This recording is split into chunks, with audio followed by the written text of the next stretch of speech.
Ladies and gentlemen, so what is going on with the Phoenix real estate market update? Especially with the coronavirus here in 2020 and in April of 2020. Well, ladies and gentlemen, it's a doozy, but I'm going to get into the overall Phoenix real estate market update for 2020. That is April of 2020 because the coronavirus is all over the United States. It's causing havoc, panic in the real estate markets as far as housing and lending.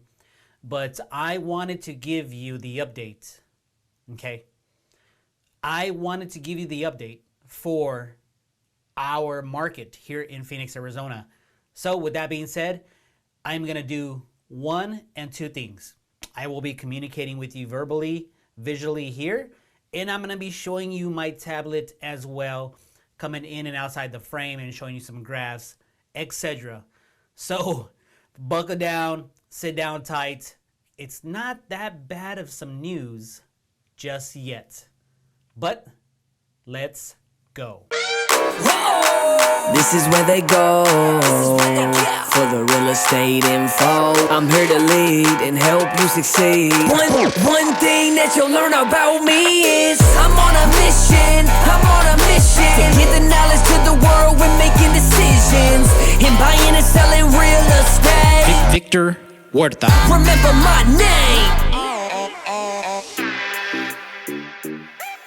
Okay, welcome back, ladies and gentlemen. So what I'm going to do is I'm going to be doing a 50-50 screen share here. Something a little new, see if the concept kind of works.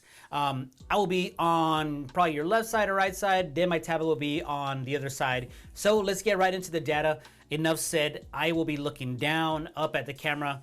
I want to show you the graphs, exactly what's happening here in Phoenix, Arizona for our Phoenix real estate market. Okay, my friends, so here we are with the tablet. As you can see, I have the data right here for you, and I'm gonna draw some stuff out and share it with you directly, so you don't just see the talking head up like all the YouTube channels out there trying to give you the Phoenix real estate market update with the paper, if you know what I'm saying. So let's get right down into this and get dirty. So we are going to compare.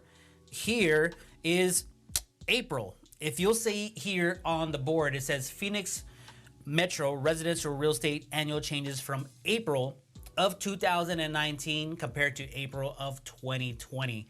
Once again, this is April 2019 compared to April of 2020. And the first thing I want to deep dive into this, let me just make sure everything is in the screen, is right here in the middle, okay? We are down negative 23.1% for active listings for sale. That number is 14,152.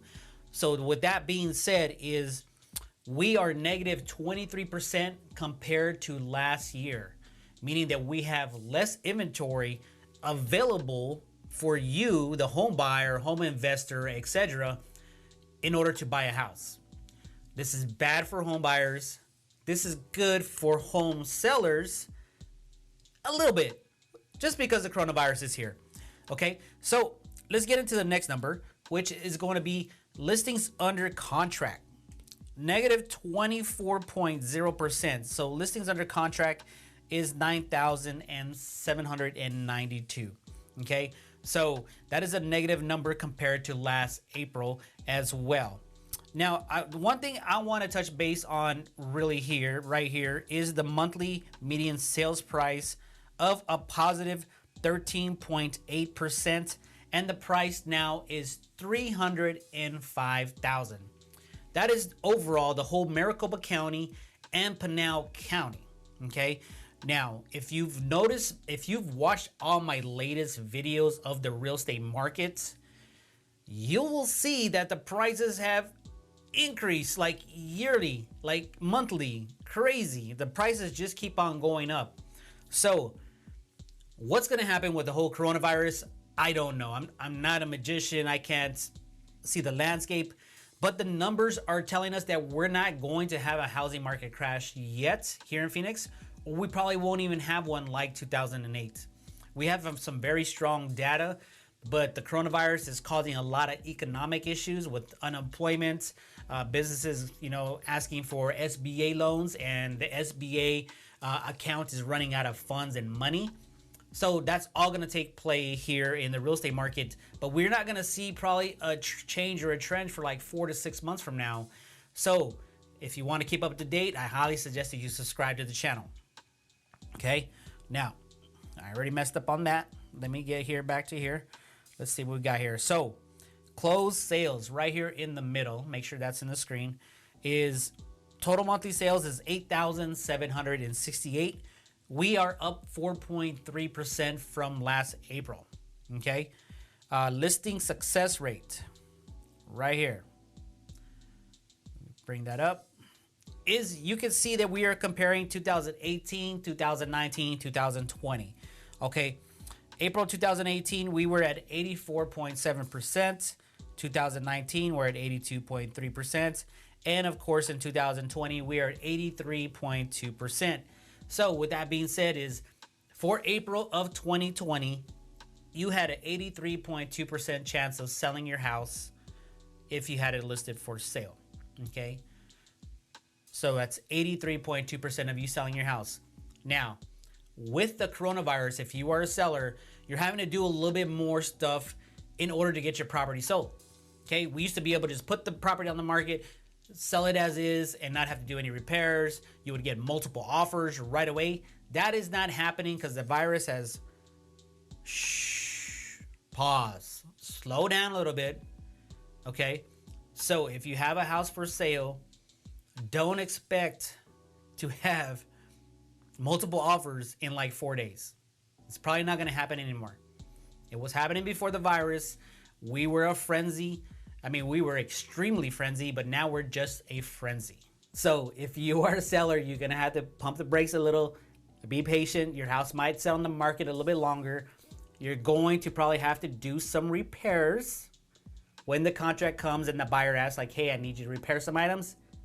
You're going to have to fork out some cash to either help with the repairs or get the repairs completed.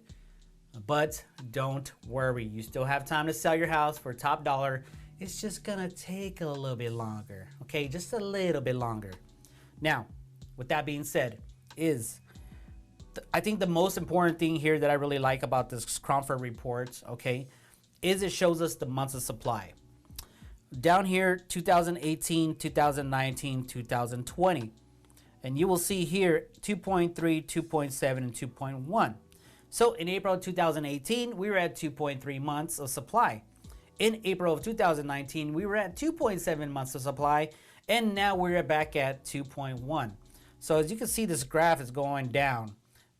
I think it's going to go up a little bit, but remember, in a normal market, neutral market, we need to be at 6.0 months, okay? 6.0 months. So we still have a long ways to go for months of supply. So that is still telling you as a buyer and a seller that it's still a seller's market. It's just been cooled off a little bit with the virus, okay? So overall, if no new listings at all came on the market, we would sell out in 2.1 months.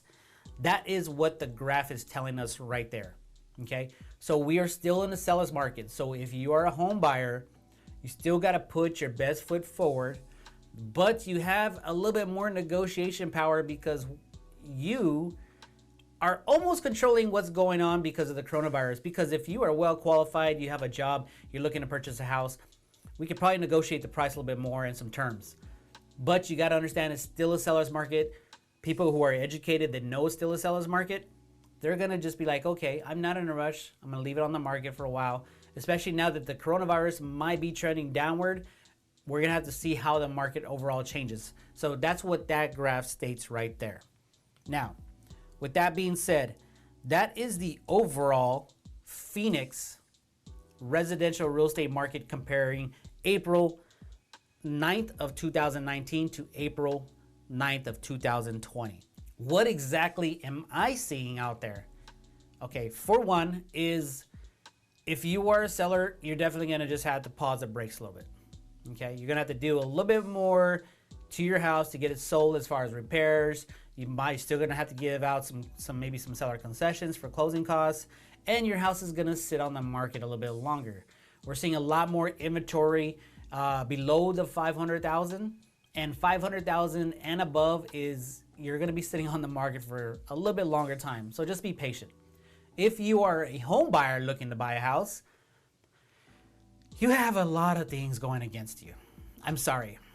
So there's some positive and there's some negative. We have a lot more inventory below 500,000. So if you're looking for a house under 500,000, where regular buyers are having a hard time because we had the iBuyers, the investors, the cash investors, the wholesalers who were just coming in and buying that product and reselling it to the third party, which was you, a first-time home buyer or any home buyer. And then we had people coming in from out of state to retire, or coming in from out of state just to buy a vacation home.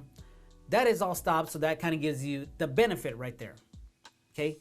The con is that lending has gotten really strict now.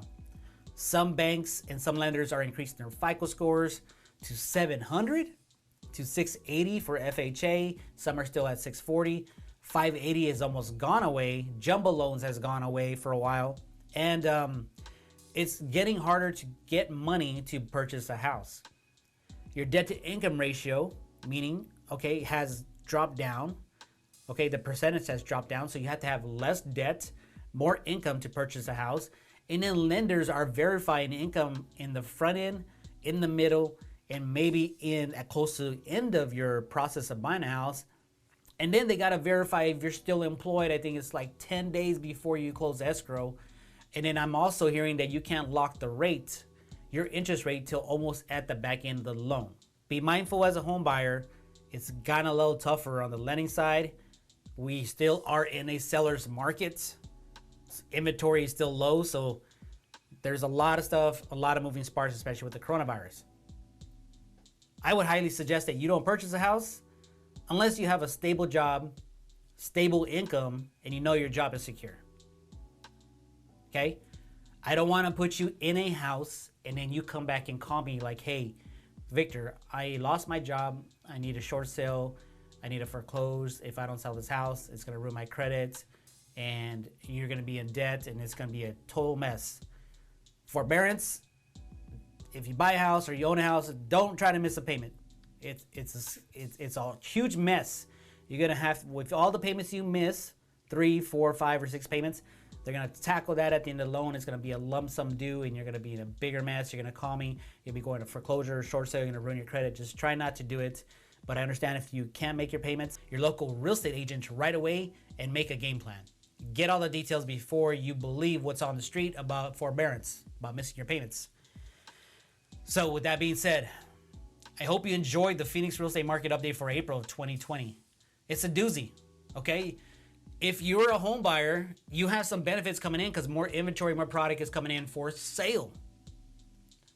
The con is that lending has gotten stricter and you must have a secure job. You must be able to see in the future that you're going to be okay.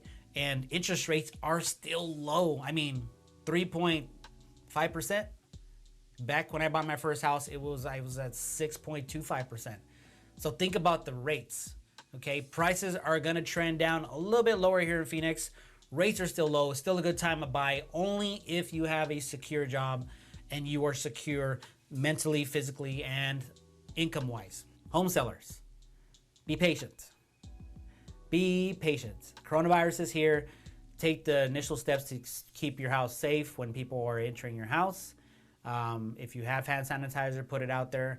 Request the real estate agent and the buyer, if they are coming in to view your house and they're not doing a virtually tour, make sure that they are actually doing the precautions to keep not only you safe, your house safe, but them safe as well. So gloves, masks, hand sanitizer, etc. If you would want to just take your house off the market for another 30 days and then come back and put it back on the market, that's a great idea, especially with this virus, to see what happens moving forward. Once again, I am Victor Huerta, local real estate agent here in Phoenix. If you have not done so, click that subscribe button and that bell to get notified once we drop the latest video. I mean, I am just bringing you some home buyer content, home seller content, the Phoenix real estate market updates, just like this below, so you can be mindful when you're thinking about buying, selling, or investing in some real estate. Victor Huerta, and we'll see you on the next video. If you have any questions, email me at victor@freeagentproperties.com. Again, that email address is victor@freeagentproperties.com, where we release new videos each week on home buyer tips, home seller tips, the Phoenix housing market updates, so you can be mindful when you're thinking about buying, selling, or investing in real estate. We will talk to you soon.